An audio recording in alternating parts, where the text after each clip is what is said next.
the forbidden. Like a flawless tragedy, the elegance of which structure is lost upon those suffering in it. The perfect geometry of the Spectre Street estate was visible only from the air. Walking in its dreary canyons, passing through its grimy corridors from one gray concrete rectangle to the next, there was little to seduce the eye or stimulate the imagination. What few saplings had been planted in the quadrangles had long since been mutilated or uprooted. The grass, though tall, resolutely refused a healthy green. No doubt the estate and its two companion developments had once been an architect's dream. No doubt the city planners had wept with pleasure at a design that housed 36 persons per hectare and still boasted space for a children's playground. Doubtless fortunes and reputations had been built upon Spectre Street, and at its opening fine words had been spoken of its being a yardstick by which all future developments would be measured. But the planners, tears wept, words spoken, had left the estate to its own devices. The architects, occupied, restored Georgian houses at the other end of the city, and probably never set foot here. They would not have been shamed by the deterioration of the estate even if they had. Their brainchild, they would doubtless argue, was as brilliant as ever, its geometries as precise, its ratios as calculated. It was people who had spoiled Spectre Street. Nor would they have been wrong in such an accusation. Helen had seldom seen an inner-city environment so comprehensively vandalized. Lamps had been shattered and the backyard fences overthrown. Cars whose wheels and engines had been removed and chassis then burned blocked garage facilities. In one courtyard, 3 or 4 ground-floor maisonettes had been entirely gutted by fire, their windows and doors boarded up with planks and corrugated metal shutters. More startling still were the graffiti. That was what she had come here to see, encouraged by Archie's talk of the place, and she was not disappointed. It was difficult to believe, staring at the multiple layers of designs, names, obscenities, and dogmas that were scrawled and sprayed on every available brick, that Spectre Street was barely 3.5 years old. The walls, so recently virgin, were now so profoundly defaced that the council cleaning department could never hope to return them to their former condition. A layer of whitewash to cancel this visual cacophony would only offer the scribes a fresh and yet more tempting surface on which to make their mark. Helen was in seventh heaven. Every corner she turned offered some fresh material for her thesis. Graffiti, the semiotics of urban despair. It was a subject that married her two favorite disciplines, sociology and aesthetics. And as she wandered around the estate, she began to wonder if there wasn't a book in addition to her thesis on the subject. She walked from courtyard to courtyard, copying down a large number of the more interesting scrawlings and noting their location. Then she went back to the car for her camera and tripod and returned to the most fertile of the areas to make a thorough visual record of the walls. It was a chilly business. She was not an expert photographer, and the late October sky was in full flight, shifting the light on the bricks from one moment to the next. As she adjusted and readjusted the exposure to compensate for the light changes, her fingers steadily became clumsier, her temper correspondingly thinner. But she struggled on, the idle curiosity of passers-by notwithstanding. There were so many designs to document. She reminded herself that her present discomfort would be amply repaid when she showed the slides to Trevor, whose doubt of the project's validity had been perfectly apparent from the beginning. "The writing on the wall," he'd said, half smiling in that irritating fashion of his. "It's been done 100 times. This was true, of course, and yet not. There certainly were learned works on graffiti, chock full of sociological jargon, cultural disenfranchisement, urban alienation, but she flattered herself that she might find something among this litter of scrawlings that previous analysts had not, some unifying convention, perhaps, that she could use as a linchpin of her thesis. Only a vigorous cataloging and cross-referencing of the phrases and images before her would reveal such a correspondence.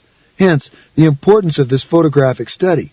So many hands had worked here, so many minds left their mark, however casually. If she could find some pattern, some predominant motive or motif, the thesis would be guaranteed some serious attention, and so, in turn, would she. "What are you doing?" a voice from behind her asked. She turned from her calculations to see a young woman with a stroller on the pavement behind her. She looked weary, Helen thought, and pinched by the cold. The child in the stroller was mewling, his grimy fingers clutching an orange lollipop and the wrapping from a chocolate bar. The bulk of the chocolate and the remains of previous jujubes were displayed down the front of his coat. Helen offered a thin smile to the woman. She looked in need of it. "I'm photographing the walls," she said in answer to the initial inquiry, though surely this was perfectly apparent. The woman, she could be barely 20, Helen judged, said, "You mean the filth?" "The writing and the pictures," Helen said. Then, "Yes, the filth." "You from the council?" "No, the university." "It's bloody disgusting," the woman said, "the way they do that. It's not just kids, either." "No?" "Grown men. Grown men, too. They don't give a damn. Do it in broad daylight. You see 'em. Broad daylight." She glanced down at the child, who was sharpening his lollipop on the ground. "Carrie," she snapped, but the boy took no notice. "Are they going to wipe it off?" she asked Helen. "I don't know," Helen said, and reiterated, "I'm from the university." "Oh," the woman replied, as if this were new information, "so you're nothing to do with the council." "No. Some of it's obscene, isn't it? Really dirty. Makes me embarrassed to see some of the things they draw." Helen nodded, casting an eye at the boy in the stroller. Carrie had decided to put his lollipop in his ear for safekeeping. "Don't do that," his mother told him, and leaned over to slap the child's hand. The blow, which was negligible, started the child bawling. Helen took the opportunity to return to her camera, but the woman still desired to talk. "It's not just on the outside, neither," she commented. "Beg your pardon?" Helen said. "They break into the flats when they get vacant. The council tried to board them up, but it does no good. They break in anyway, use them as toilets, and write more filth on the walls. They light fires, too. Then nobody can move back in." The description piqued Helen's curiosity. Would the graffiti on the inside walls be substantially different from the public displays? It was certainly worth an investigation. "Are there any places you know of around here like that?" "Empty flats, you mean?" "With graffiti." "Just by us there's one or two," the woman volunteered. "I'm in Butts Court." "Maybe you could show me?" Helen asked. The woman shrugged. "By the way, my name's Helen Buchanan." "Anne-Marie," the mother replied. "I'd be very grateful if you could point me to one of those empty flats." Anne-Marie was baffled by Helen's enthusiasm and made no attempt to disguise it, but she shrugged again and said, "There's nothing much to see, only more of the same stuff." Helen gathered up her equipment, and they walked side by side through the intersecting corridors between one square and the next. Though the estate was low-rise, each court only 5 stories high, the effect of each quadrangle was horribly claustrophobic. The walkways and staircases were a thief's dream, rife with blind corners and ill-lit tunnels. The rubbish-dumping facilities, chutes from the upper floors down which bags of refuse could be pitched, had long since been sealed up, thanks to their efficiency as fire traps. Now plastic bags of refuse were piled high in the corridors, many torn open by roaming dogs, their contents strewn across the ground. The smell, even in the cold weather, was unpleasant. In high summer it must have been overpowering. "I'm over the other side," Anne-Marie said, pointing across the quadrangle. "The one with the yellow door." She then pointed along the opposite side of the court. 5 or 6 maisonettes from the far end, she said. "There's 2 of them emptied out. Few weeks now. One of the families moved into Ruskin Court. The other did a bunk in the middle of the night." With that, she turned her back on Helen and wheeled Carrie, who had taken to trailing spittle from the side of his stroller, around the other side of the square. "Thank you," Helen called after her. Anne-Marie glanced over her shoulder briefly but did not reply. Appetite whetted, Helen made her way along the row of ground-floor maisonettes, many of which, though inhabited, showed little sign of being so. Their curtains were closely drawn. There were no milk bottles on the doorsteps, or children's toys left where they had been played with. Nothing, in fact, of life here. There were more graffiti, however, sprayed, shockingly, on the doors of occupied houses. She granted the scrawlings only a casual perusal, in part because she feared that one of the doors might open as she examined a choice obscenity sprayed upon it, but more because she was eager to see what revelations the empty flats ahead might offer. The malign scent of urine, both fresh and stale, welcomed her at the threshold of number 14, and beneath that the smell of burned paint and plastic. She hesitated for fully 10 seconds, wondering if stepping into the maisonette was a wise move. The territory of the estate behind her was indisputably foreign, sealed off in its own misery, but the rooms in front of her were more intimidating still, a dark maze which her eyes could barely penetrate. But when her courage faltered, she thought of Trevor and how badly she wanted to silence his condescension. So thinking, she advanced into the place, deliberately kicking a piece of charred timber aside as she did so, in the hope that she would alert any tenant into showing himself. There was no sound of occupancy, however. Gaining confidence, she began to explore the front room of the maisonette which had been, to judge by the remains of a disemboweled sofa on one corner and the sodden carpet underfoot, a living room.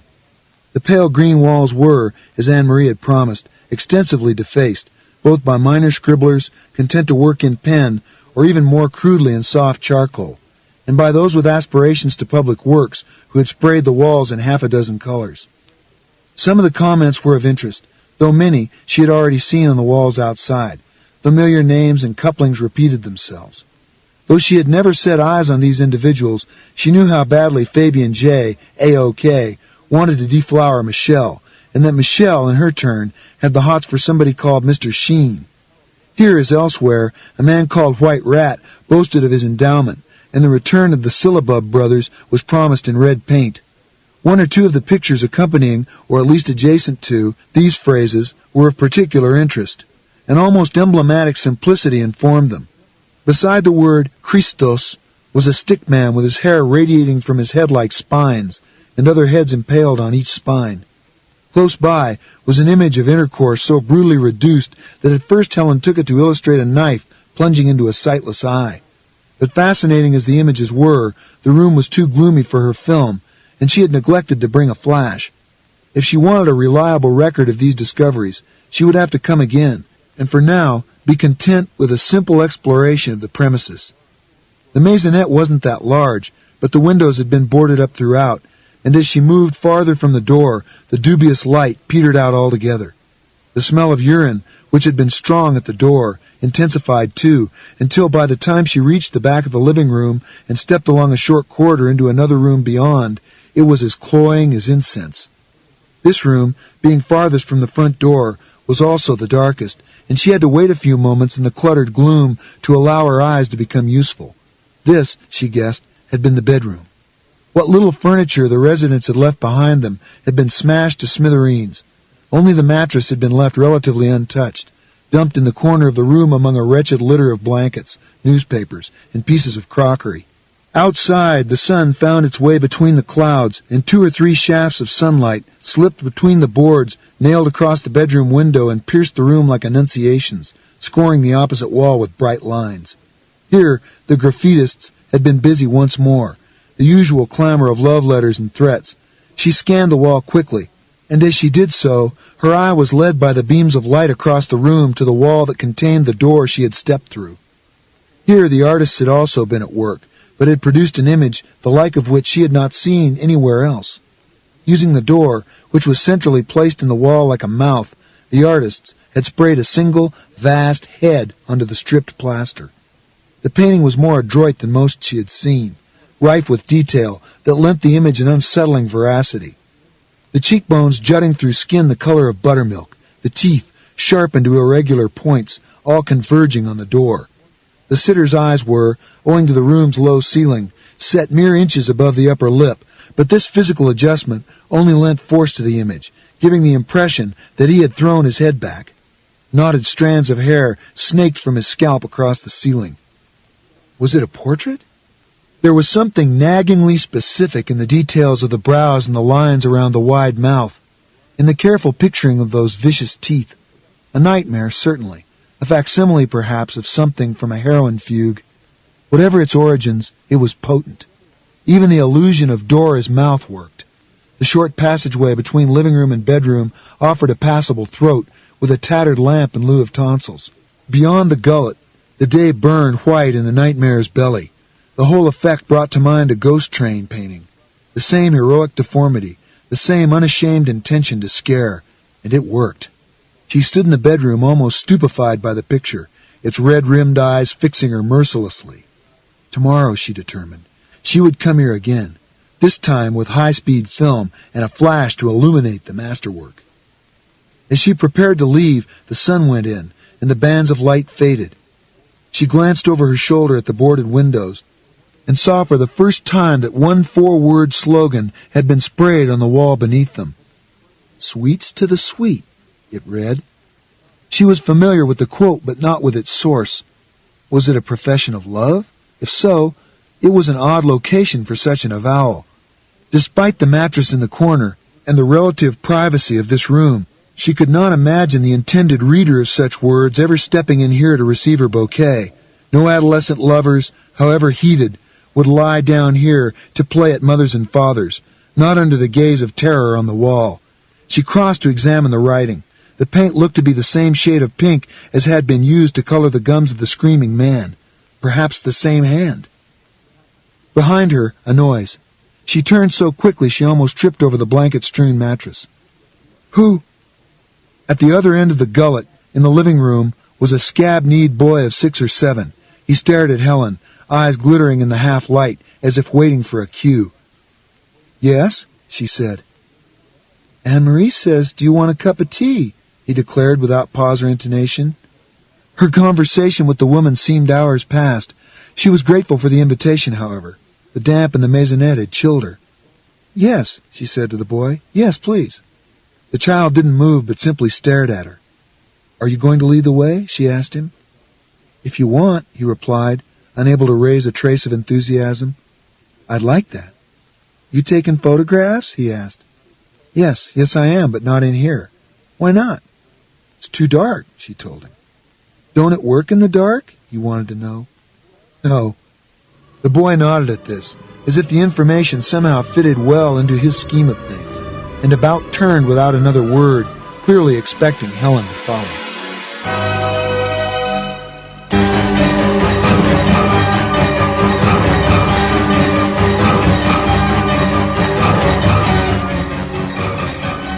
If she had been taciturn in the street, Anne-Marie was anything but in the privacy of her own kitchen.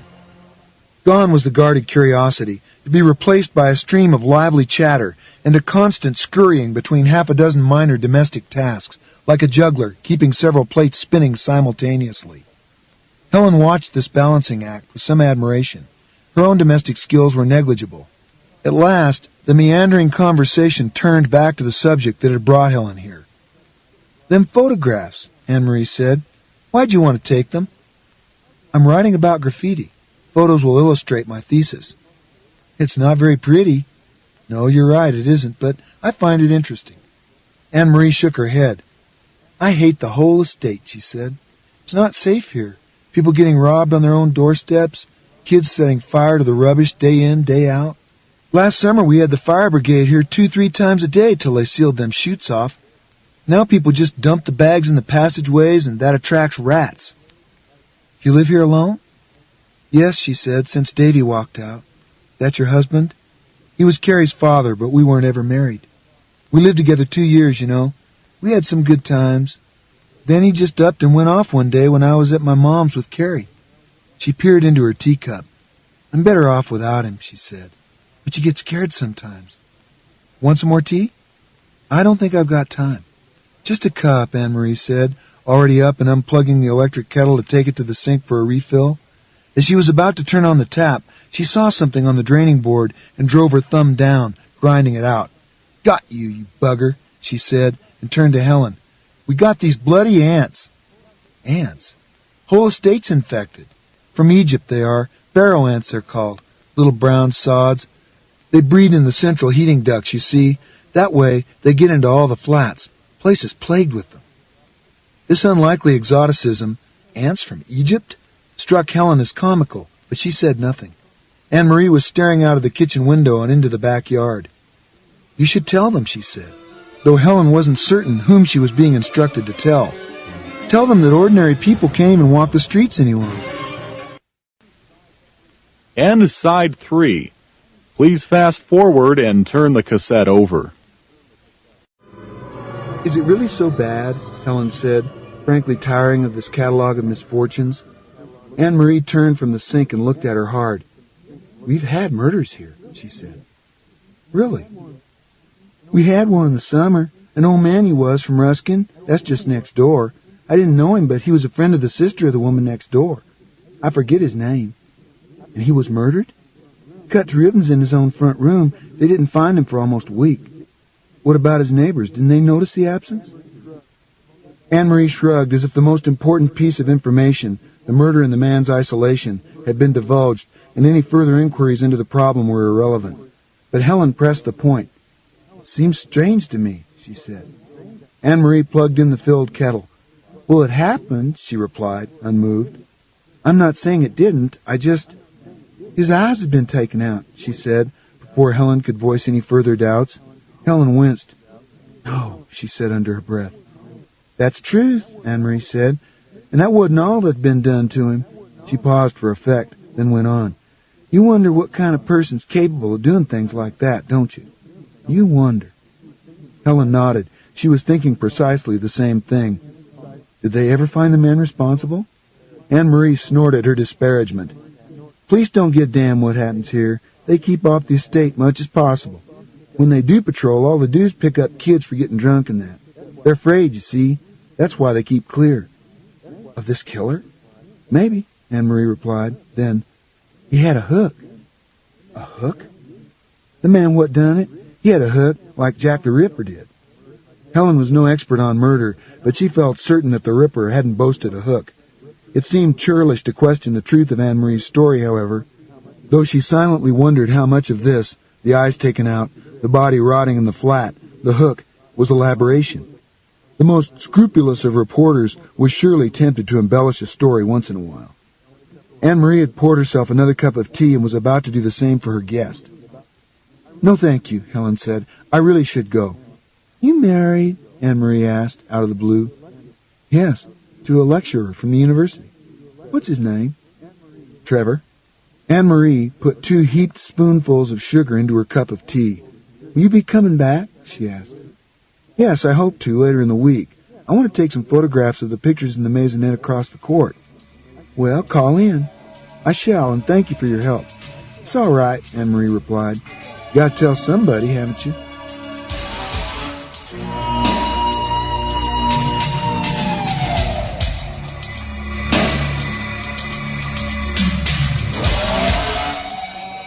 "The man apparently had a hook instead of a hand," Helen said. Trevor looked up from his plate of tagliatelle con prosciutto. "Beg your pardon?" Helen had been at pains to keep her recounting of this story as uncolored by her own response as she could. She was interested to know what Trevor would make of it, and she knew that if she once signaled her own stance, he would instinctively take an opposing view out of plain bloody-mindedness. "He had a hook," she repeated, without inflection.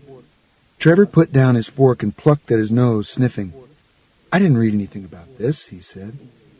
"You don't read the local papers," Helen returned. "Neither of us do. Maybe it never made any of the nationals." "Geriatric, murdered by hook-handed maniac," Trevor said, savoring the hyperbole. "I would have thought it very newsworthy. When was all this supposed to have happened?" "Sometime last summer. Maybe while we were in Ireland." "Maybe," said Trevor, taking up his fork again. Bending to his food, the polished lens of his spectacles reflected only the plate of pasta and chopped ham in front of him, not his eyes. "Why do you say maybe?" Helen prodded. "It doesn't sound quite right," he said. "In fact, it sounds bloody preposterous." "You don't believe it?" Helen said. Trevor looked up from his food, tongue rescuing a speck of tagliatelle from the corner of his mouth. His face had relaxed into a non-committal expression of his, the same face he wore, no doubt, when listening to his students. "Do you believe it?" he asked Helen. It was a favorite time-gaining device of his, another seminar trick, to question the questioner. "I'm not certain," Helen replied. She was too concerned with finding some solid ground in this sea of doubts to waste energy scoring points. "All right, forget the tale," Trevor said, deserting his food for another glass of red wine. "What about the teller? Did you trust her?"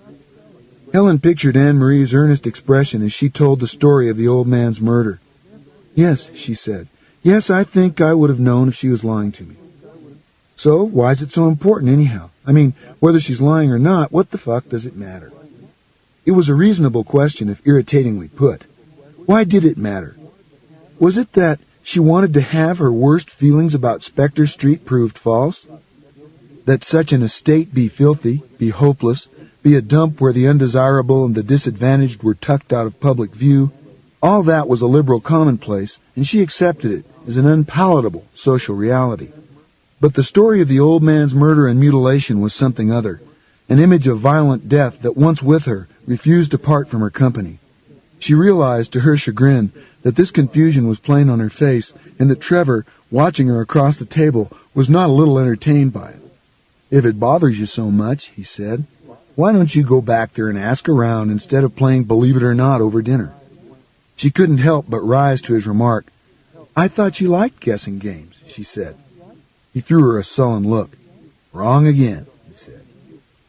The suggestion that she investigate was not a bad one, though doubtless he had ulterior motives for offering it. She viewed Trevor less charitably day by day. What she had once thought in him a fierce commitment to debate, she now recognized as mere power play. He argued, not for the thrill of dialectic, but because he was pathologically competitive. She had seen him, time and again, take up attitudes she knew he did not espouse, simply to spill blood. Nor, more's the pity, was he alone in this sport. Academe was one of the last strongholds of the professional time-waster. On occasion their cycle seemed entirely dominated by educated fools, lost in a wasteland of stale rhetoric and hollow commitment. From one wasteland to another, she returned to Spectre Street the following day, armed with a flash gun in addition to her tripod and high-sensitivity film. The wind was up today, and it was arctic, more furious still for being trapped in the maze of passageways and courts. She made her way to number 14 and spent the next hour in its befouled confines, meticulously photographing both the bedroom and the living room walls. She had half expected the impact of the head in the bedroom to be dulled by reacquaintance. It was not. Though she struggled to capture its scale and detail as best she could, she knew the photographs would be at best a dim echo of its perpetual howl. Much of its power lay in its context, of course.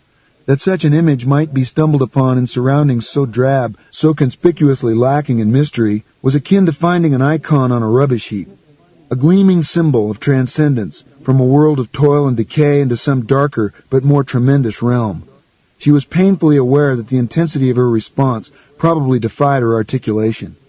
Her vocabulary was analytic, replete with buzzwords and academic terminology, but woefully impoverished when it came to evocation. The photographs, pale as they would be, would, she hoped, at least hint at the potency of this picture, even if they couldn't conjure up the way it froze the bowels. When she emerged from the maisonette, the wind was as uncharitable as ever, but the boy was waiting outside. The same child that had attended upon her yesterday was dressed as if for spring weather. He grimaced in his effort to keep his shudders at bay. "Hello," Helen said. "I waited," the child announced. "Waited? Anne-Marie said you'd come back." "I wasn't planning to come until later in the week," Helen said. "You might have waited a long time." The boy's grimace relaxed a notch. "It's all right," he said. "I've got nothing to do." "What about school?"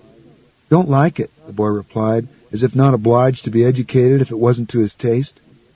"I see," said Helen, and began to walk down the side of the quadrangle. The boy followed.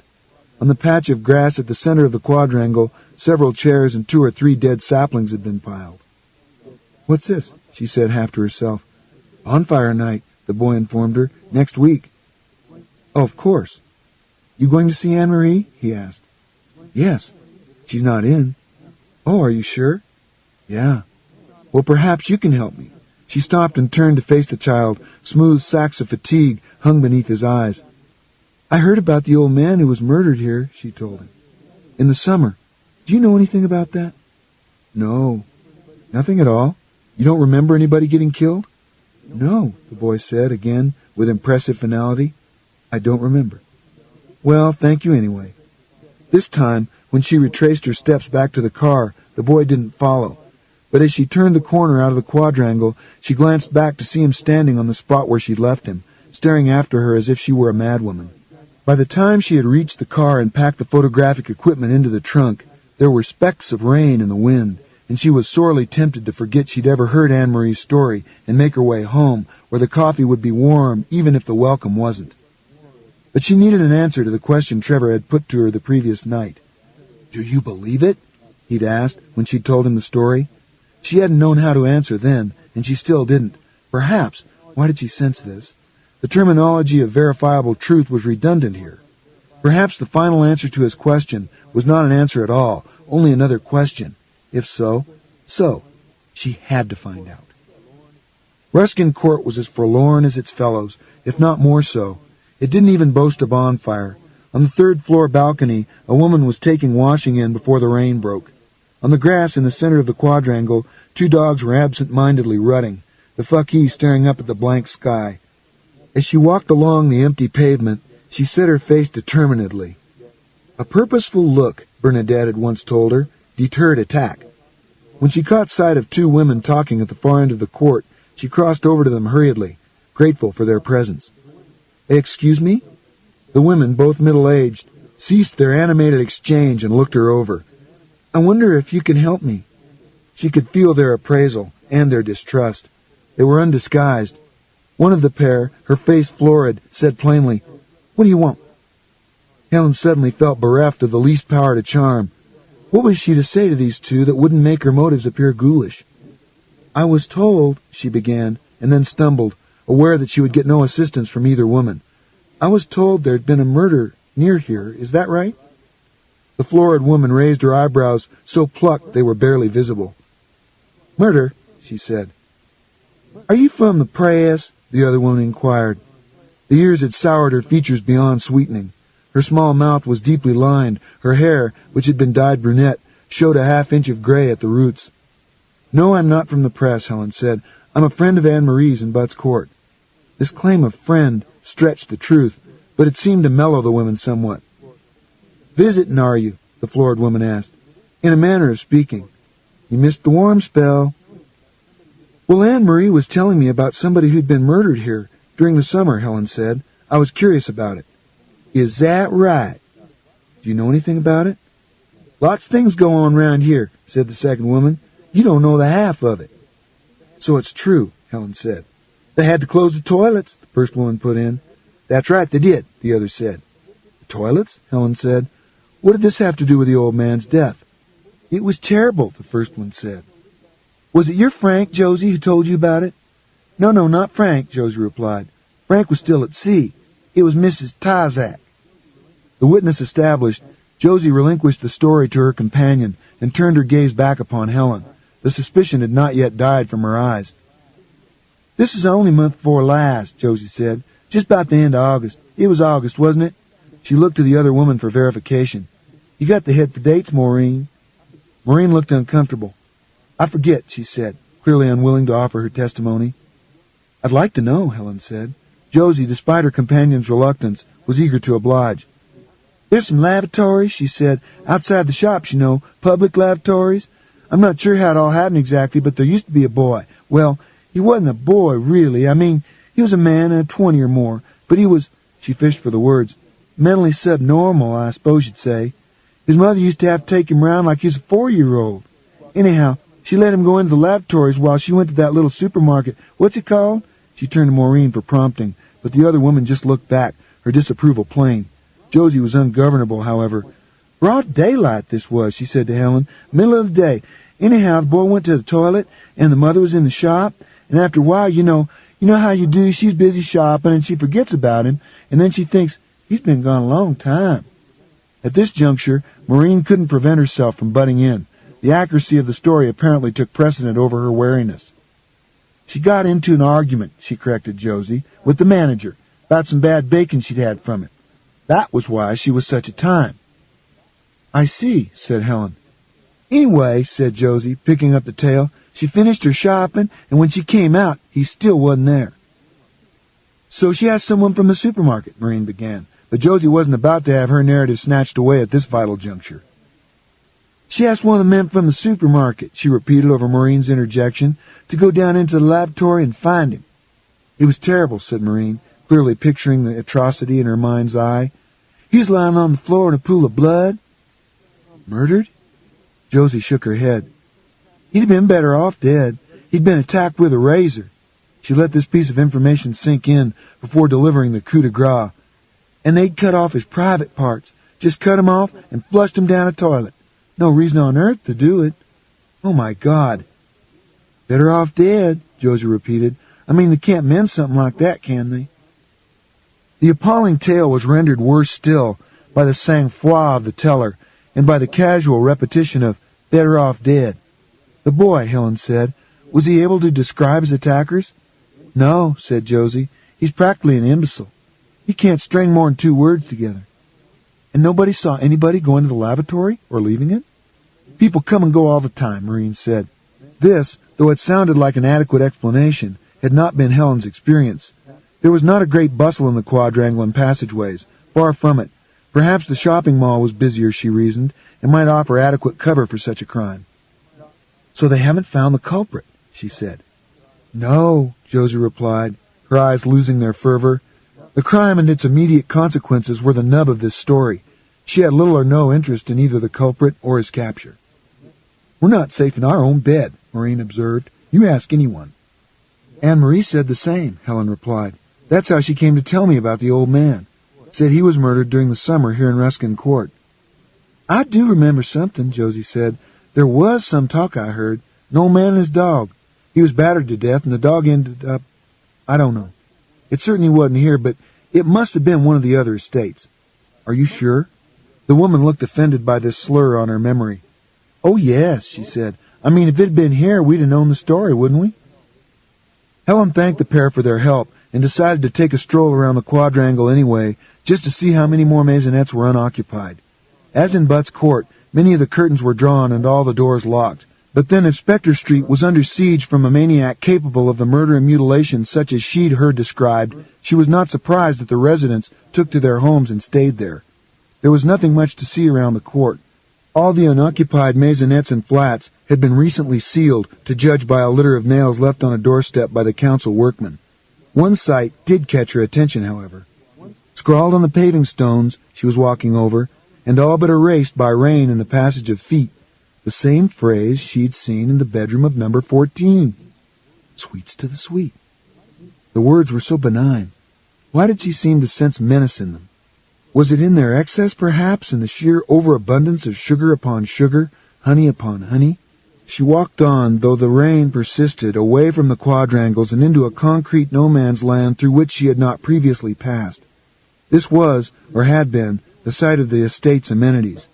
Here was the children's playground, its metal-framed rides overturned, its sandpit fouled by dogs, its paddling pool empty. And here, too, were the shops. Several had been boarded up. Those that hadn't were dingy and unattractive, their windows protected by heavy wire mesh. She walked along the row and rounded a corner, and there in front of her was a squat brick building. The public lavatory, she guessed, though the signs designating it as such had gone. The iron gates were closed and padlocked. Standing in front of the charmless building, the wind gusting around her legs, she couldn't help but think of what had happened here, of the man-child bleeding on that floor, helpless to cry out. It made her queasy even to contemplate it. She turned her thoughts instead to the felon. What would he look like, she wondered, a man capable of such a depravity? She tried to make an image of him, but no detail she could conjure up carried sufficient force. But then monsters were seldom very terrible once hauled into the plain light of day. As long as this man was known only by his deeds, he held untold power over the imagination. But the human truth beneath the terrors would, she knew, be bitterly disappointing. No monster he, just a whey-faced apology for a man more needful of pity than awe. The next gust of wind brought the rain on more heavily. It was time, she decided, to be done with adventures for the day. Turning her back on the public lavatories, she hurried back to the quadrangles to the refuge of the car, the icy rain needling her face to numbness.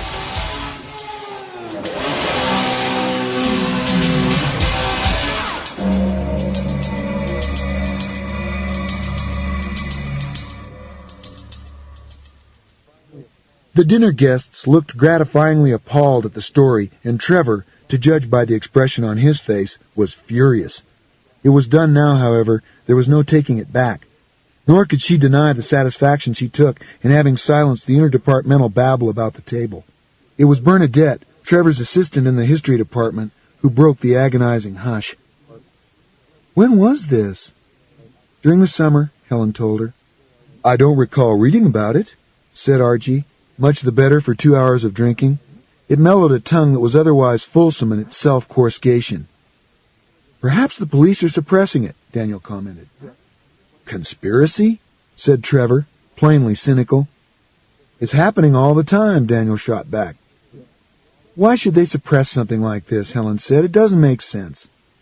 Since when has police procedure made sense, Daniel replied. Bernadette cut in before Helen could answer. We don't even bother to read about these things any longer, she said.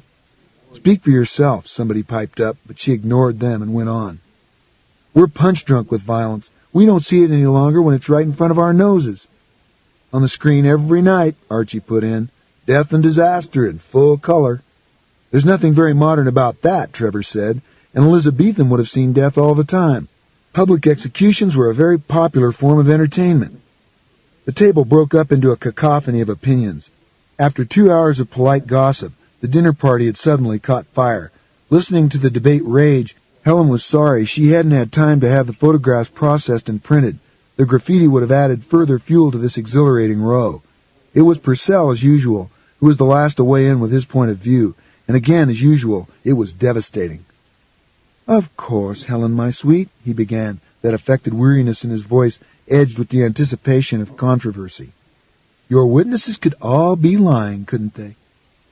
The talking around the table dwindled, and all heads turned in Purcell's direction. Perversely, he ignored the attention he'd garnered and turned to whisper in the ear of the boy he'd brought, a new passion who would, as in the past, be discarded in a matter of weeks for another pretty urchin. Lying, Helen said.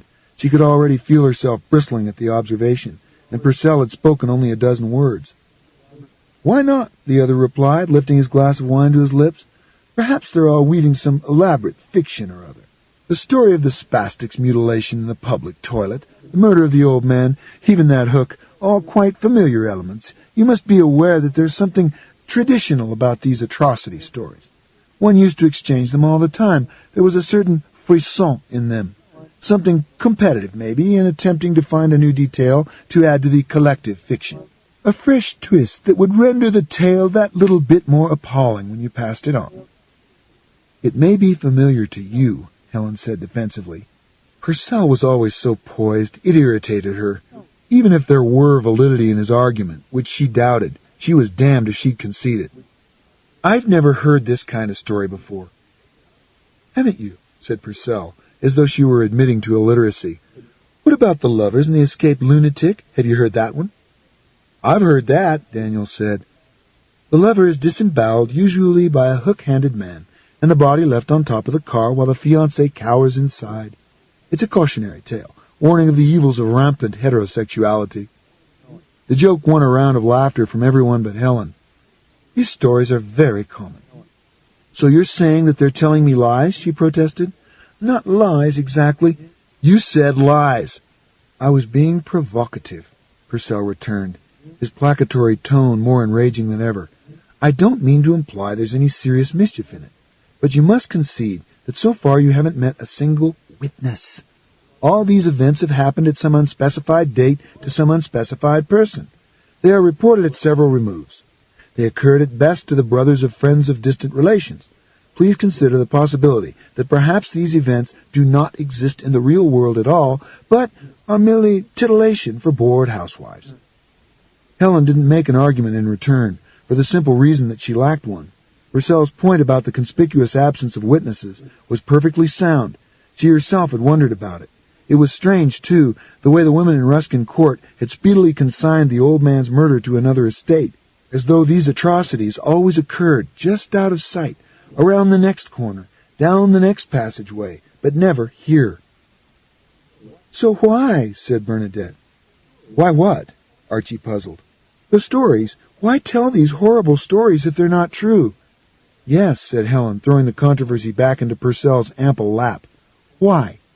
Purcell preened himself, aware that his entry into the debate had changed the basic assumption at a stroke.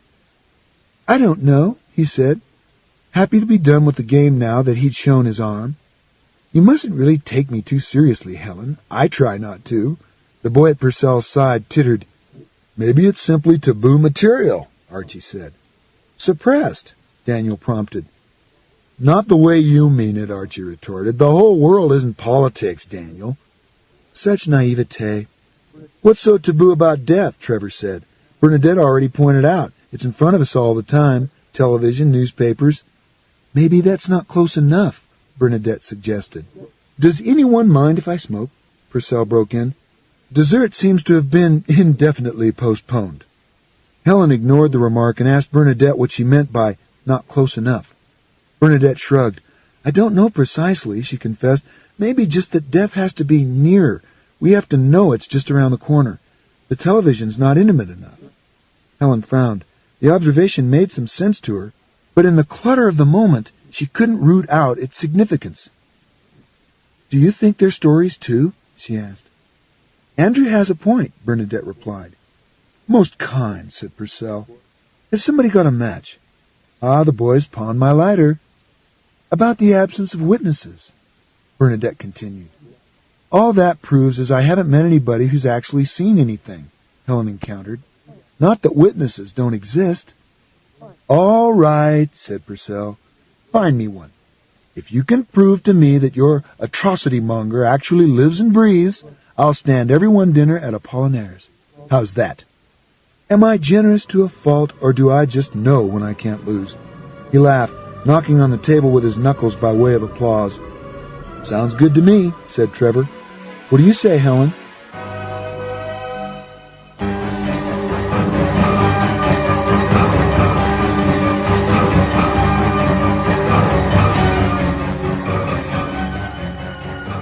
She didn't go back to Spectre Street until the following Monday, but all weekend she was there in thought, standing outside the locked toilet with the wind bringing rain, or in the bedroom, the portrait looming. Thoughts of the estate claimed all her concern.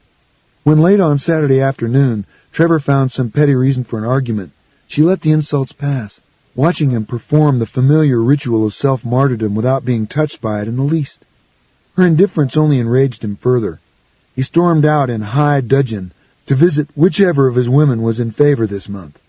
She was glad to see the back of him. When he failed to return that night, she didn't even think of weeping about it. He was foolish and vacuous.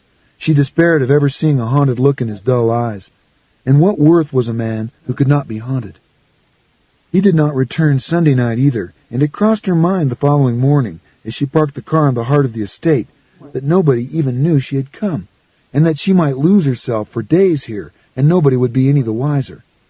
Like the old man Anne-Marie had told her about, lying forgotten in his favorite armchair with his eyes hooked out, while the flies feasted and the butter went rancid on the table. It was almost bonfire night, and over the weekend the small heap of combustibles in Butt's Court had grown to a substantial size. The construction looked unsound, but that didn't prevent a number of boys from clambering over and into it. Much of its bulk was made up of furniture, filched, no doubt, from boarded-up properties. She doubted if it could burn for any time. If it did, it would be chokingly smoky. 4 times on her way across to Anne-Marie's house, she was waylaid by children, begging for money to buy fireworks. "Penny for the guy," they'd say, though none of them had a guy to display. She had emptied her pockets of change by the time she reached the front door. Anne-Marie was in today, though there was no welcoming smile. She simply stared at her visitor as if mesmerized. "I hope you don't mind me calling." Anne-Marie made no reply. "I just wanted a word." "I'm busy," the woman finally announced. There was no invitation inside, no offer of tea. "Oh, well, it won't take more than a moment." The back door was open and a draft blew through the house. Papers were flying about in the backyard. Helen could see them lifting into the air like vast white moths. "What do you want?" Anne-Marie asked. "Just to ask you about the old man." The woman frowned minutely. She looked as if she might be sick. Helen thought her face had the color and texture of stale dough. Her hair was lank and greasy. "What old man?" "Last time I was here, you told me about an old man who'd been murdered. Do you remember?" "No." "You said he lived in the next court." "I don't remember," Anne-Marie said. "But you distinctly told me—" Something fell to the floor in the kitchen and smashed. Anne-Marie flinched, but did not move from the doorstep, her arm barring Helen's way into the house. The hallway was littered with child's toys, gnawed and battered. "Are you all right?" Anne-Marie nodded. "I got work to do," she said. "And you don't remember telling me about the old man?" "You must have misunderstood," Anne-Marie replied, and then, her voice hushed, "You shouldn't have come here. Everybody knows." "Knows what?" The girl had begun to tremble. "You don't understand, do you? You think people aren't watching." "What does it matter? All I asked was—" "I don't know anything," Anne-Marie reiterated. "Whatever I said to you, I lied about it." Well, thanks anyway, Helen said, too perplexed by the confusion of signals from Anne-Marie to press the point any further. Almost as soon as she had turned from the door, she heard the lock snap closed behind her.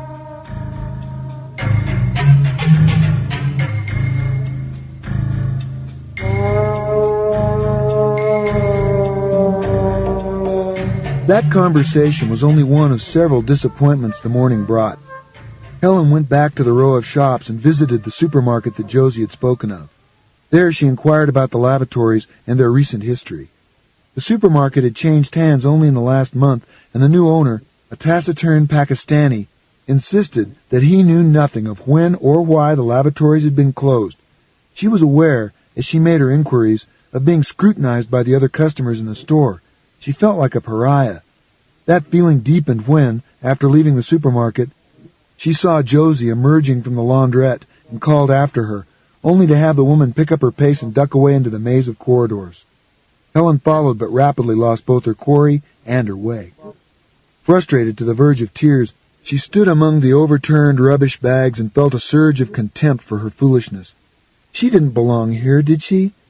How many times had she criticized others for their presumption in claiming to understand societies they had merely viewed from afar? And here was she, committing the same crime, coming here with her camera and her questions, using the lives and deaths of these people as fodder for party conversation. She didn't blame Anne-Marie for turning her back. Had she deserved better? Tired and chilled, she decided it was time to concede Purcell's point. It was all a fiction, she had been told. They'd played with her, sensing her desire to be fed some horrors, and she, the perfect fool, had fallen for every ridiculous word. It was time to pack up her credulity and go home. One call demanded to be made before she returned to the car, however. She wanted to look a final time at the painted head, not as an anthropologist among an alien tribe, but as a confessed ghost train rider, for the thrill of it. Arriving at number 14, however, she faced the last and most crushing disappointment. The maisonette had been sealed up by conscientious council workmen. The door was locked. The front window boarded over. She was determined not to be so easily defeated, however. She made her way around the back of Butt's Court and located the yard of number 14 by simple mathematics. The gate was wedged closed from the inside, but she pushed hard against it, and with the effort, it opened. A heap of rubbish, rotted carpets, a box of rain-sodden magazines, a denuded Christmas tree, had blocked it. She crossed the yard to the boarded-up windows and peered through the slats of wood. It wasn't bright outside, but it was darker still within. It was difficult to catch more than the vaguest hint of the painting on the bedroom wall. She pressed her face close to the wood, eager for a final glimpse. A shadow moved across the room, momentarily blocking her view. She stepped back from the window, startled, not certain of what she'd seen. Perhaps merely her own shadow, cast through the window. But then she hadn't moved. It had. She approached the window again more cautiously. The air vibrated. She could hear a muted whine from somewhere, though she couldn't be certain whether it came from inside or out. Again, she put her face to the rough boards, and suddenly something leaped at the window. This time she let out a cry. There was a scrabbling sound from within as nails raked the wood. A dog! And a big one to have jumped so high. Stupid, she told herself aloud. A sudden sweat bathed her. The scrabbling had stopped almost as soon as it had started, but she couldn't bring herself to go back to the window. Clearly, the workman who had sealed up the maisonette had failed to check it properly and incarcerated the animal by mistake. It was ravenous to judge by the slavering she'd heard. She was grateful she hadn't attempted to break in. The dog, hungry, maybe half mad in the stinking darkness, could have taken out her throat. She stared at the boarded-up window. The slits between the boards were barely half an inch wide, but she sensed that the animal was up on its hind legs on the other side, watching her through the gap. She could hear its panting now that her own breath was regularizing. She could hear its claws raking the sill. Bloody thing, she said. Damn well stay in there. She backed off toward the gate. Hosts of woodlice and spiders, disturbed from their nests by the moving of the carpets behind the gate, were scurrying underfoot, looking for a fresh darkness to call home. She closed the gate behind her and was making her way around the front of the block when she heard the sirens. Two ugly spirals of sound that made the hair on the back of her neck tingle. They were approaching. She picked up her speed and came around into Butt's court in time to see several policemen crossing the grass behind the bonfire and an ambulance mounting the pavement and driving around to the other side of the quadrangle. People had emerged from their flats and were standing on their balconies, staring down. Others were walking around the court, nakedly curious to join a gathering congregation. Helen's stomach seemed to drop to her bowels when she realized where the hub of interest lay, at Anne-Marie's doorstep. The police were clearing a path through the throng for the ambulance men. A second police car had followed the route of the ambulance onto the pavement. 2 plainclothes officers were getting out. She walked to the periphery of the crowd. What little talk there was among the onlookers was conducted in low voices. 1 or 2 of the older women were crying. Though she peered over the heads of the spectators, she could see nothing. Turning to a bearded man, whose child was perched on his shoulders, she asked him what was going on. He didn't know. Somebody's dead, he'd heard, but he wasn't certain. "Anne-Marie?" she asked. A woman in front of her turned and said, "You know her?" almost awed, as if speaking of a loved one. "A little," Helen replied hesitantly. "Can you tell me what's happened?" The woman involuntarily put her hand to her mouth, as if to stop the words before they came. But here they were, nevertheless. "The child," she said. "Carrie?" Somebody got into the house around the back, slit his throat. Helen felt the sweat come again. In her mind's eye, the newspapers rose and fell in Anne-Marie's yard. "No," she said. "Just like that." She looked at the tragedienne who was trying to sell her this obscenity and said, "No," again. It defied belief, yet her denials could not silence the horrid comprehension she felt. She turned her back on the woman and jostled her way out of the crowd. There would be nothing to see, she knew, and even if there had been, she had no desire to look. These people, still emerging from their homes as the story spread, were exhibiting an appetite she was disgusted by. She was not one of them, would never be one of them. She wanted to slap every eager face into sense, wanted to say, "It's pain and grief you're going to spy on. Why? Why?" But she had no courage left. Revulsion had drained her of all but the energy to wander away, leaving the crowd to its sport.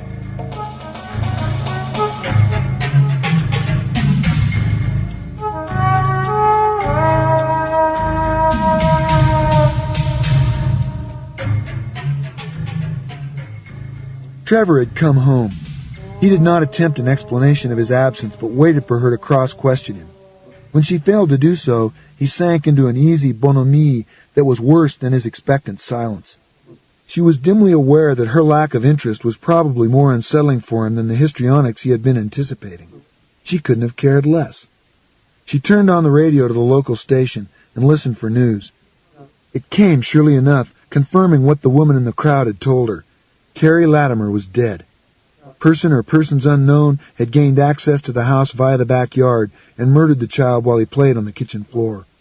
A police spokesman mouthed the usual platitudes, describing Carrie's death as an unspeakable crime, and the miscreant as a dangerous and deeply disturbed individual.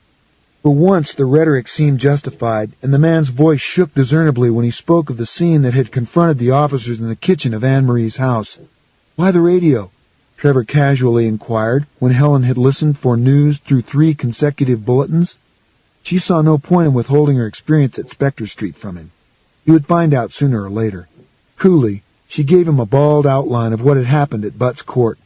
"This Anne-Marie is the woman you first met when you went to the estate, am I right?"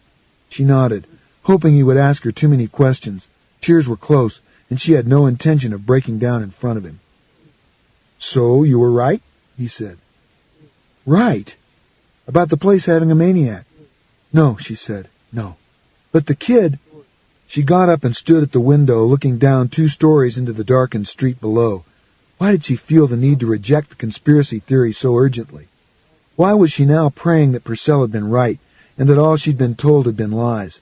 She went back to the way Anne-Marie had been when she'd visited her that morning. Pale, jittery, expectant.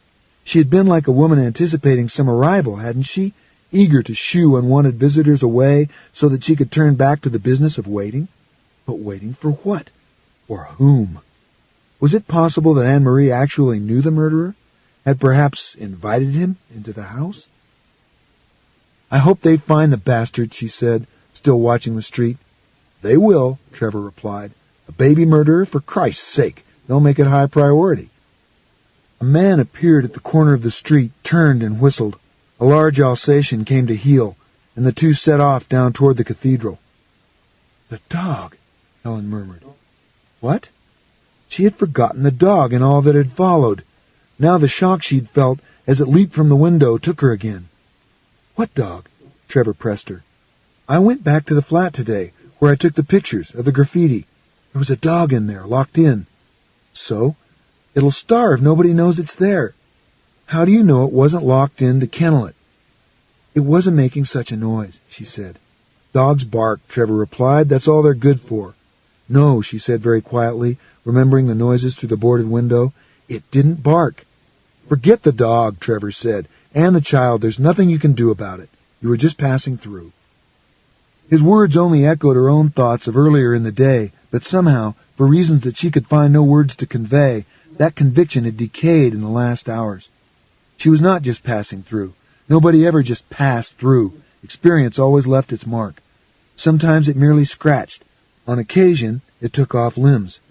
She did not know the extent of her present wounding, but she knew it was more profound than she yet understood, and it made her afraid.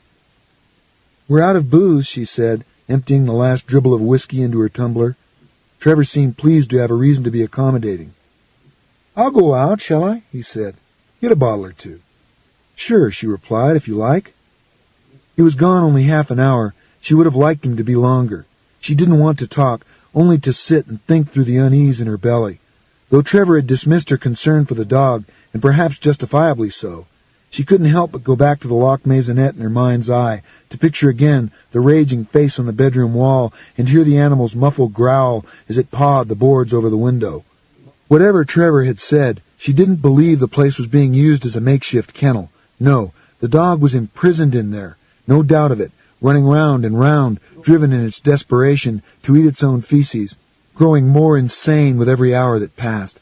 She became afraid that somebody, kids maybe, looking for more tinder for their bonfire, would break into the place, ignorant of what it contained. It wasn't that she feared for the intruder's safety, but that the dog, once liberated, would come for her. It would know where she was, so her drunken head construed, and come sniffing her out. Trevor returned with the whiskey, and they drank together until the early hours when her stomach revolted. She took refuge in the toilet, Trevor outside, asking her if she needed anything, her telling him weakly to leave her alone. When an hour later she emerged, he had gone to bed.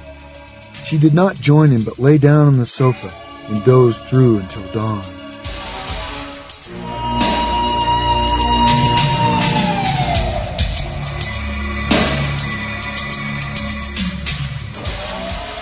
The murder was news. The next morning it made all of the tabloids as a front-page splash and found prominent positions in the heavyweights, too. There were photographs of the stricken mother being led from the house, and others, blurred but potent, taken over the backyard wall and through the open kitchen door. Was that blood on the floor, or shadow? Helen did not bother to read the articles. Her aching head rebelled at the thought, but Trevor, who had brought the newspapers in, was eager to talk. She couldn't work out if this was further peacemaking on his part or a genuine interest in the issue. "The woman's in custody," he said, poring over the Daily Telegraph. It was a paper he was politically averse to, but its coverage of violent crime was notoriously detailed. The observation demanded Helen's attention, unwilling or not. "Custody," she said. "Anne-Marie?" "Yes." "Let me see." He relinquished the paper, and she glanced over the page. "Third column," Trevor prompted. She found the place, and there it was in black and white.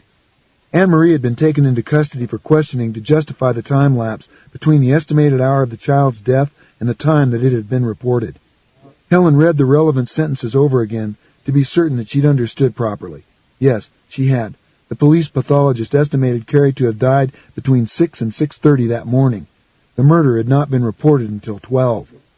She read the report over a third and fourth time, but repetition did not change the horrid facts. The child had been murdered before dawn. When she had gone to the house that morning, Carrie had already been dead for 4 hours.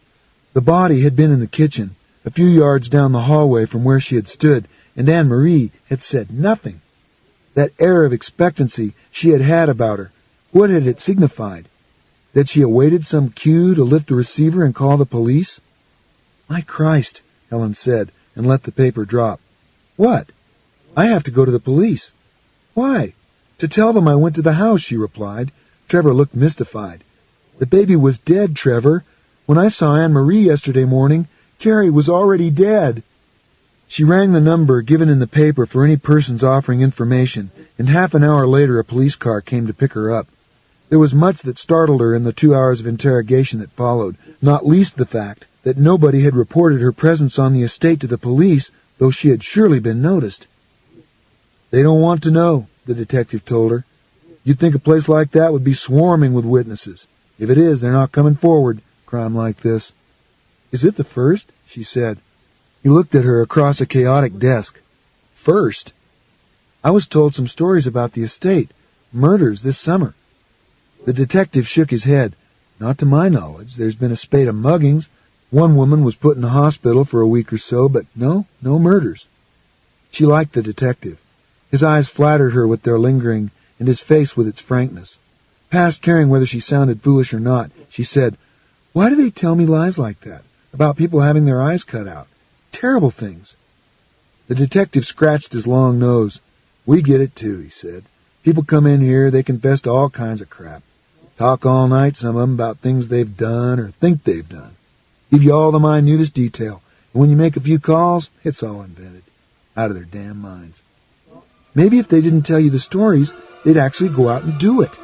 The detective nodded. Yeah, he said, God help us, you might be right at that. End side 4. And the stories she'd been told, were they confessions of uncommitted crimes, accounts of the worst imaginable, imagined to keep fiction from becoming fact? The thought chased its own tail. These terrible stories still needed a first cause, a wellspring from which they leaped. As she walked home through the busy streets, she wondered how many of her fellow citizens knew such stories. Were these inventions common currency, as Purcell had claimed? Was there a place, however small, reserved in every heart for the monstrous? Purcell rang, Trevor told her when she got home, to invite us out to dinner. The invitation wasn't welcome, and she made a face. Apollinaires, remember? He reminded her. He said he'd take us all to dinner if you proved him wrong. The thought of getting a dinner out of the death of Anne-Marie's infant was grotesque, and she said so. He'll be offended if you turn him down. I don't give a damn. I don't want dinner with Purcell. Please, he said softly. He can get difficult, and I want to keep him smiling just at the moment. She glanced across at him. The look he'd put on made him resemble a drenched spaniel. Manipulative bastard, she thought, but said, all right, I'll go, but don't expect my dancing on the tables. We'll leave that to Archie, he said. I told Purcell we were free tomorrow night. Is that all right with you? Whenever. He's booking a table for 8 o'clock. The evening papers had relegated the tragedy of baby Carrie to a few column inches on an inside page. In lieu of much fresh news, they simply described the house-to-house inquiries that were now going on at Spectre Street. Some of the later editions mentioned that Anne-Marie had been released from custody after an extended period of questioning and was now residing with friends. They also mentioned in passing that the funeral was to be the following day. Helen had not entertained any thoughts of going back to Spectre Street for the funeral when she went to bed that night, but sleep seemed to change her mind, and she woke with the decision made for her.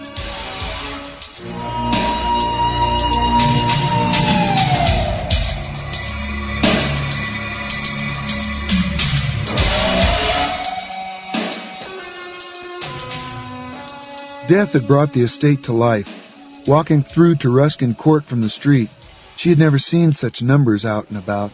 Many were already lining the curb to watch the funeral procession pass and looked to have claimed their niche early, despite the wind and the ever-present threat of rain. Some were wearing items of black clothing, a coat, a scarf, but the overall impression, despite the lowered voices and studied frowns, was one of celebration. Children running around, untouched by reverence. Occasional laughter escaping from between gossiping adults. Helen could feel an air of anticipation that made her spirits, despite the occasion, almost buoyant. Nor was it simply the presence of so many people that reassured her. She was, she conceded to herself, happy to be back here in Spectre Street. The quadrangles, with their stunted saplings and their gray grass, were more real to her than the carpeted corridors she was used to walking. The anonymous faces on the balconies and streets meant more than her colleagues at the university. In a word, she felt home. Finally the cars appeared, moving at a snail's pace through the narrow streets. As the hearse came into view, its tiny white casket decked with flowers, a number of women in the crowd gave quiet voice to their grief. One onlooker fainted. A knot of anxious people gathered around her. Even the children were stilled now. Helen watched, dry-eyed. Tears did not come very easily to her, especially in company. As the second car, containing Anne-Marie and 2 other women, drew level with her, Helen saw that the bereaved mother was also eschewing any public display of grief. She seemed, indeed, to be almost elevated by the proceedings, sitting upright in the back of the car, her pallid features the source of much admiration.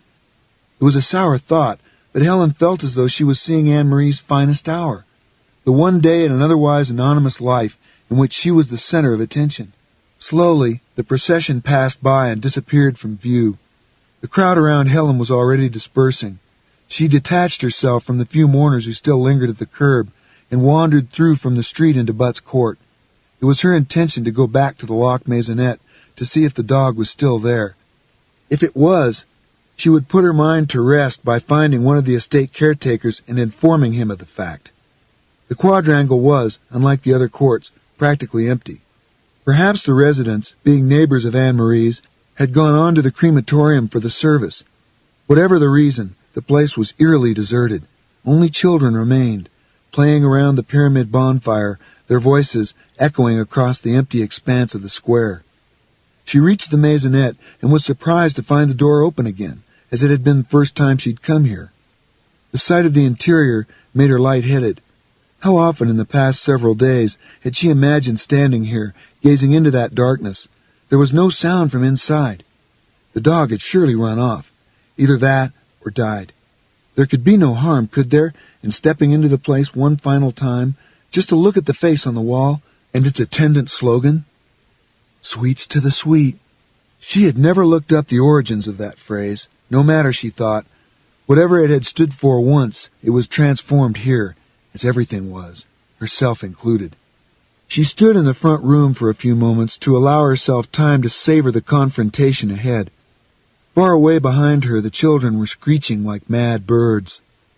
She stepped over a clutter of furniture and toward the short corridor that joined living room to bedroom, still delaying the moment. Her heart was quick in her. A smile played on her lips. And here, at last! The portrait loomed, compelling as ever. She stepped back in the murky room to admire it more fully, and her heel caught on the mattress that still lay in the corner. She glanced down. The squalid bedding had been turned over to present its untorn face. Some blankets and a rag-wrapped pillow had been tossed over it. Something glistened among the folds of the uppermost blanket. She bent down to look more closely and found there a handful of sweets, chocolates and caramels, wrapped in bright paper, and littered among them, neither so attractive nor so sweet, a dozen razor blades. There was blood on several. She stood up again and backed away from the mattress, and as she did so, a buzzing sound reached her ears from the next room. She turned and the light in the bedroom diminished as a figure stepped into the gullet between her and the outside world. Silhouetted against the light, she could scarcely see the man in the doorway, but she smelled him. He smelled like cotton candy, and the buzzing was with him, or in him. "I just came to look," she said, "at the picture." The buzzing went on, the sound of a sleepy afternoon, far from here. The man in the doorway did not move. "Well," she said, "I've seen what I wanted to see." She hoped against hope that her words would prompt him to stand aside and let her pass. But he didn't move, and she couldn't find the courage to challenge him by stepping toward the door. "I have to go," she said, knowing that despite her best efforts, fear seeped between every syllable. "I'm expected." That was not entirely untrue. Tonight they were all invited to Apollinaire's for dinner, but that wasn't until 8, which was 4 hours away. She would not be missed for a long while yet. "If you'll excuse me," she said. The buzzing had quieted a little, and in the hush the man in the doorway spoke. His unaccented voice was almost as sweet as his scent. "No need to leave yet," he breathed. I'm due. Though she couldn't see his eyes, she felt them on her, and they made her feel drowsy, like that summer that sang in her head. "I came for you," he said. She repeated the 4 words in her head. Came for you. If they were meant as a threat, they certainly weren't spoken as one. I don't know you, she said. No, the man murmured, but you doubted me. Doubted? You weren't content with the stories, with what they wrote on the walls, so I was obliged to come. The drowsiness slowed her mind to a crawl, but she grasped the essentials of what the man was saying, that he was legend, and she, in disbelieving him, had obliged him to show his hand. She looked now down at those hands. One of them was missing, in its place, a hook. There will be some blame, he told her. They will say your doubts shed innocent blood, but I say, what's blood for, if not for shedding? And in time the scrutiny will pass. The police will leave. The cameras will be pointed at some fresh horror. And they will be left alone to tell stories of the Candyman again. Candyman, she said. Her tongue could barely shape that blameless word. I came for you. He murmured so softly that seduction might have been in the air, and so saying, he moved through the passageway and into the light. She knew him, without doubt. She had known him all along in that place, kept for terrors. It was the man on the wall. His portrait painter had not been a fanaticist. The picture that howled over her was matched in each extraordinary particular by the man she now set eyes upon. He was bright to the point of gaudiness, his flesh a waxy yellow, his thin lips pale blue, his wild eyes glittering as if their irises were set with rubies.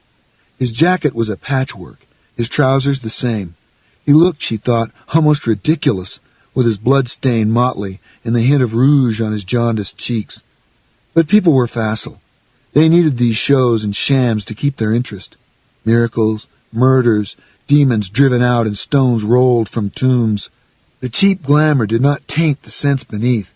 It was only in the natural history of the mind, the bright feathers that drew the species to mate with its secret self. And she was almost enchanted, by his voice, by his colors, by the buzz from his body. She fought to resist the rapture, though. There was a monster here, beneath this fetching display. Its nest of razors was at her feet, still drenched in blood. Would it hesitate to slit her own throat if it once laid hands on her? As the Candyman reached for her, she dropped down and snatched the blanket up, flinging it at him. A rain of razors and candy fell around his shoulders. The blanket followed, blinding him. But before she could snatch the moment to slip past him, the pillow that had lain on the blanket rolled in front of her. It was not a pillow at all. Whatever the forlorn white casket she had seen in the hearse had contained, it was not the body of baby Carrie. That was here, at her feet, its blood-drained face turned up to her. He was naked. His body showed everywhere signs of the fiend's attentions. In the 2 heartbeats she took to register this last horror, the Candyman threw off the blanket. In his struggle to escape from its folds, his jacket had come unbuttoned, and she saw, though her senses protested, that the contents of his torso had rotted away, and the hollow was now occupied by a nest of bees. They swarmed in the vault of his chest, and encrusted in a seething mass the remnants of flesh that hung there. He smiled at her plain repugnance. "Sweets to the sweet," he murmured, and stretched his hooked hand toward her face. She could no longer see light from the outside world, or hear the children playing in Butt's court. There was no escape into a saner world than this. The Candyman filled her sight. Her drained limbs had no strength to hold him at bay. "Don't kill me," she breathed. "Do you believe in me?" he said. She nodded minutely. "How can I not?" she said. "Then why do you want to live?" She didn't understand, and was afraid her ignorance would prove fatal, so she said nothing. "If you would learn," the fiend said, "just a little from me, you would not beg to live." His voice had dropped to a whisper. "I am rumor." He sang it in her ear. "It's a blessed condition, believe me. To live in people's dreams, to be whispered at street corners, but not have to be. Do you understand?" Her weary body understood. Her nerves, tired of jangling, understood. The sweetness he offered was life without living, was to be dead, but remembered everywhere, immortal in gossip and graffiti. "Be my victim," he said. "No," she murmured. "I won't force it upon you," he replied, the perfect gentleman. "I won't oblige you to die, but think. Think. If I kill you here, if I unhook you," he traced the path of the promised wound with his hook. It ran from groin to neck. "Think how they would mark this place with their talk. Point it out as they passed by and say, 'She died there, the woman with the green eyes.' Your death would be a parable to frighten children with. Lovers would use it as an excuse to cling closer together." She had been right. This was a seduction. "Was fame ever so easy?" he asked. She shook her head. "I'd prefer to be forgotten," she replied, "than to be remembered like that." He made a tiny shrug. "What do the good know?" he said, "except what the bad teach them by their excesses." He raised his hooked hand. "I said I would not oblige you to die, and I'm true to my word. Allow me, though, a kiss, at least." He moved toward her. She murmured some nonsensical threat, which he ignored. The buzzing in his body had risen in volume. The thought of touching his body, of the proximity of the insects, was horrid. She forced her lead-heavy arms up to keep him at bay. His lurid face eclipsed the portrait on the wall. She couldn't bring herself to touch him, and instead stepped back. The sound of the bees rose. Some, in their excitement, had crawled up his throat and were flying from his mouth. They climbed about his lips and his hair. She begged him over and over to leave her alone, but he would not be placated. At last, she had nowhere left to retreat to. The wall was at her back. Steeling herself against the stings, she put her hands on his crawling chest and pushed. As she did so, his hand shot out and around the back of her neck, the hook nicking the flushed skin of her throat. She felt blood come, felt certain he would open her jugular in one terrible slash. But he had given his word, and he was true to it. Aroused by this sudden activity, the bees were everywhere. She felt them moving on her, searching for morsels of wax in her ears, sugar at her lips. She made no attempt to swat them away. The hook was at her neck. If she so much as moved, it would wound her. She was trapped as in her childhood nightmares, with every chance of escape stymied. When sleep had brought her to such hopelessness, the demons on every side, waiting to tear her limb from limb, one trick remained: to let go, to give up all ambition of life, and leave her body to the dark.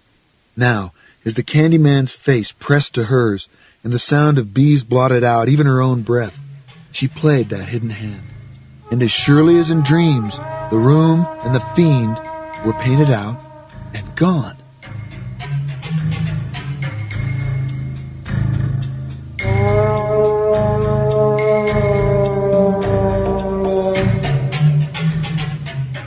She woke from brightness into dark. There were several panicked moments when she couldn't think of where she was, then several more when she remembered. But there was no pain about her body. She put her hand to her neck. It was, bearing the nick of the hook, untouched. She was lying on the mattress, she realized. Had she been assaulted as she lay in a faint? Gingerly, she investigated her body. She was not bleeding. Her clothes were not disturbed. Candyman had, it seemed, simply claimed his kiss. She sat up. There was precious little light through the boarded window, and none from the front door. Perhaps it was closed, she reasoned.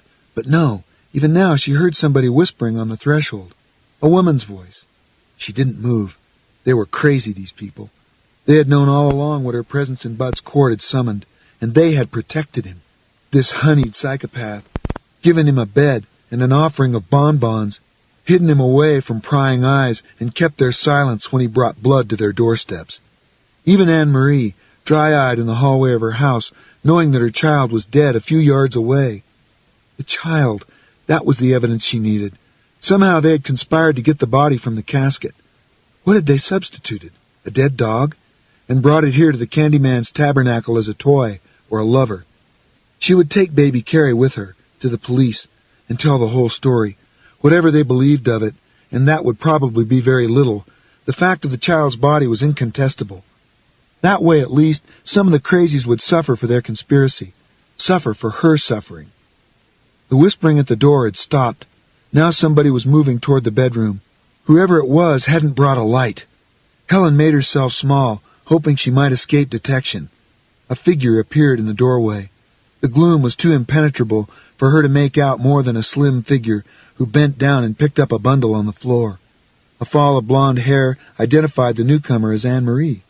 The bundle she was picking up was undoubtedly Carrie's corpse. Without looking in Helen's direction, the mother about-faced and made her way out of the bedroom.